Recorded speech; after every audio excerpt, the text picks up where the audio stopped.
Hi,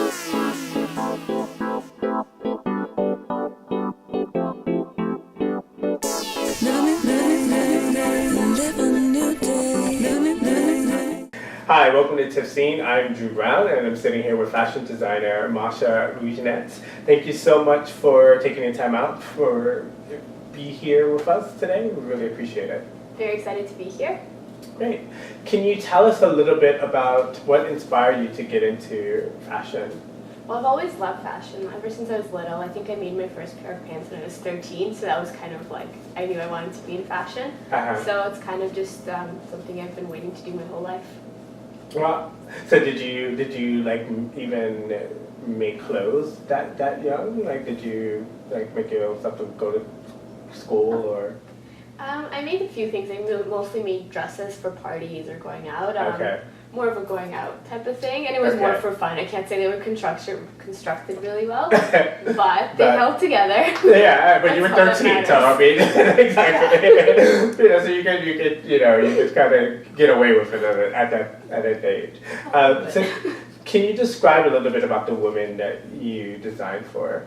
I kind of designed for basically who I am. I designed for someone who's out there, who's more into bohemian kind of lifestyle, into a green lifestyle, but at the same time likes really fun, flirty fashion. A lot of my stuff is darker and it's very black, but at the same time it still has a little bit of this like fun, edgy aspect to it. And it was also a sex appeal. Definitely. But not like in your. I guess it's more of a confident sexy than versus kind of like a vulgar sexy, I would say. Yeah, I definitely love to add some sex into it. I probably would never wear that stuff, but I wish I would. It's something that I think about every day. I'm like, how could I wear this? Where am I going to get the confidence to? What was the inspiration behind your last collection? So my last collection actually comes from a really dark place. If you look at it, it's all black clothing. Yeah. There's a few lighter pieces, and it has a very, there's a lot of crosses, so a very kind of Christian theme to it. A lot of it came from, I was in the hospital with my mom for a long time, and then she had a Russian Orthodox priest for something, and the Russian Orthodox priests wear these huge metal crosses. They carry them, and they wear a lot of black garbs. So that inspired the collection, and that's definitely less sexy or anything, but I still tried to kind of, from that influence, create something that was fit to my personality. Absolutely, and kind of taking the reference and not making it so literal. Because definitely when I saw your stuff, it was like, there's definitely some sex appeal. There's definitely like, I didn't get the kind of orthodox kind of, like that more kind of sexy woman confidence. So you did your job. Good, I'm happy. So what motivates you to kind of continue to kind of work in fashion and to do this kind of work in this crazy business? So after I graduated university, I worked in a corporate job for about 3 years doing financial work, and it's a great career, and I would never say don't go into it for anyone, but it just was not for me. And I quit that and went into school to study fashion, and I graduated and came here and opened this company on this line. And kind of remembering how unhappy I was at that job motivates me every day to continue doing this, because even when it's the darkest, worst day ever, it's still better than any day when I was there. Gotcha. So wow. That's kind of my your way of thinking. Wow. Yeah. So I mean, I guess it just kind of goes into the next question. So after each collection that you have, this is the fill in the blank question. So to unwind after each collection, I like to have a glass of wine. Have a glass of wine, yeah. Just one? Maybe more than one. But let's not tell anyone that. It's okay. Your secret is safe with all of us. Yeah. So how has your collection evolved over the years from being that 13-year-old girl kind of loving fashion and doing that to, now kind of creating clothes and doing these runway shows and that kind of stuff? How has it evolved? It's definitely more serious, and I have to think a lot more about how to sell it and how to create it for someone to actually wear it versus just creating something really fun and amazing. And before any piece I make, I stop and I think, would I actually wear this? And that's kind of my judgment call on whether this is a go or a no-go, because if I won't wear it, that means probably nobody else will. Of course, there's a few pieces in there that are really crazy and out there that you just have to make, because if you don't make them, Absolutely, and it's also for runway, for the theater of it, and that kind of stuff. But yeah. So, other than that, it's pretty much the same. There's a lot of things that I always liked, they're still there, but just evolved as I've grown up. Gotcha. And where does your inspiration come from? Does it come from, you know, you were talking about your mom earlier. Does it just come in the middle of the night, or just like a movie you were watching, or just kind of a trip or whatever? So I think it starts from an idea I get into my head. I don't know where I get these ideas, but they pop into my head. Yeah. And it's just my way of like working at this idea and thinking about it and thinking about it. And eventually it's kind of this little like light bulb goes off in my head and I'm like, there we go. Gotcha. So a lot of it, and it's influenced by things that I see every day or things that are happening to me in my life. So I take away from everything that's going around me, but always surrounding this idea, whatever it may be. Gotcha. What has been the most challenging part of kind of building your brand and kind of, or even just kind of working in fashion in general? I think all of it is very challenging. I came into this industry not really knowing anybody. I went to school in New York, so I obviously was educated there and I could kind of make contacts there, but I came here knowing absolutely nobody in fashion.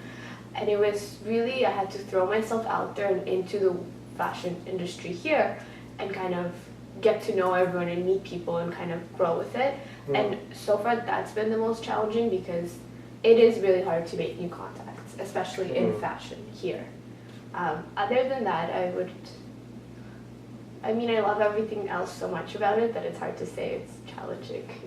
Who has been a few of your kind of mentors or heroes or sheroes that, you know, who've kind of helped you in your development along the way from that 13-year-old girl to now, you know? My mentors in life would be my mom, and outside of, well, not life, but in fashion, it would be different. It's probably more interesting in fashion if I talk about it, since it's relevant to the industry. That's fine. So it'd probably be Gail from Stylist Box. I met her in Passion for Fashion, and she really helped me guide me through the process and through the whole experience, which was a really wonderful experience. It's a really great organization, and I really encourage every young designer to participate in their program. Other than that, she's always helped me with, try to encourage me to meet the right people and meet the right contacts and kind of go about it the right way. What do you think it was going to take for Toronto to be a strong fashion contender? I think it would have to be a lot of more people interested in fashion seriously versus just I'm gonna buy this to wear it tomorrow. Going to fashion events, supporting the fashion industry. I think it does need a huge support of money here because obviously fashion events cost money and they are expensive, and I think we need some great backers for that and just more support from the community. And I think in the past year there has been a growing support from what I can tell. Even just when I started, it was a lot less people being interested in it and happening and things going on, and now I can tell that there's a lot more startups, a lot more people wanting to try fashion, try to incorporate fashion technology, fashion computers, fashion software, whatever it is. So it's really great, and I think Toronto is on its way. What has been one of your big accomplishments thus far, in your career? I think my biggest accomplishment would have to be being featured at FAT, so it's Fashion Art Toronto. It's a great fashion week. Always, ever since I was little, wanted to have my own runway, and I never knew when it was going to happen kind of thing. It was something I always dreamed about. I think I even wrote it in my to-do things, have a fashion show one day in my life. And just having that and having the models walk down the runway, and I was able to watch it backstage on their monitor. So I got to see it live as it happening as if I was front row. So it was just incredible, and having my friends and family there to support me was really wonderful too. And I got really positive feedback from the show, so that always kind of helps because you feel good about what you did. Yeah. What would be your theme song? And why? I think my theme song would change every collection. Okay. So a lot of it depends on my mood, and if you look at my iPhone and my playlist in it, it's all over the place. There are things from opposite ends. Yeah. Music. So it really depends on what that collection is about. One song that I really kind of always felt like an attachment to is Porcelain by Moby. I don't know why. Oh, okay, that's a great song. It is. So I think for that collection, that's probably the theme song. Gotcha. This is my mesh mini dress kind of thing. You would wear shorts with this, obviously, since you don't want anything showing. Yeah. And I do have shorts out of the same fabric. It's kind of a leather covered jersey, so it's very stretchy and comfortable. Gotcha. The chain adds that little bit of sex and glamour and punk vibe.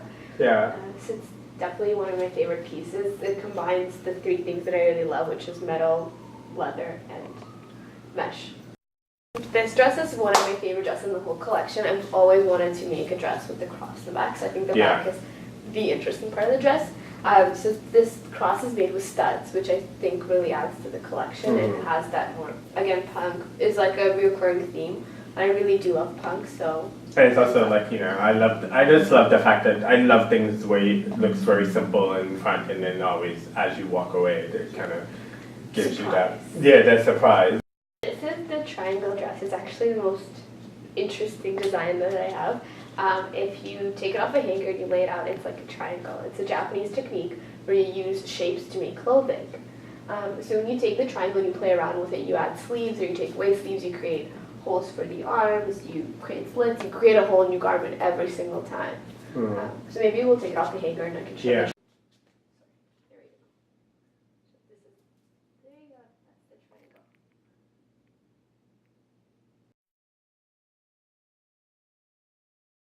So where would you like to see your brand within the next 5 years? I would definitely like to see it sold in boutiques throughout Toronto and New York, maybe in Europe too. I'm definitely more of a boutique collection, I'd say. It's very more of a niche market probably. So I'd like to see that happening, and I'd really like to see more things happening online in terms of fashion and creativity and different online boutique stores and that growing for my brand as well. Great. And where can, I know that you have, can you tell everyone where they can find you and find your stuff? And we'll put a link in your, in the video and all that stuff. But just tell people how they can buy your great clothes.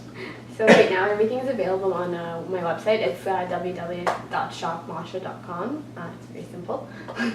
Shopmasha.com. Good. Yeah.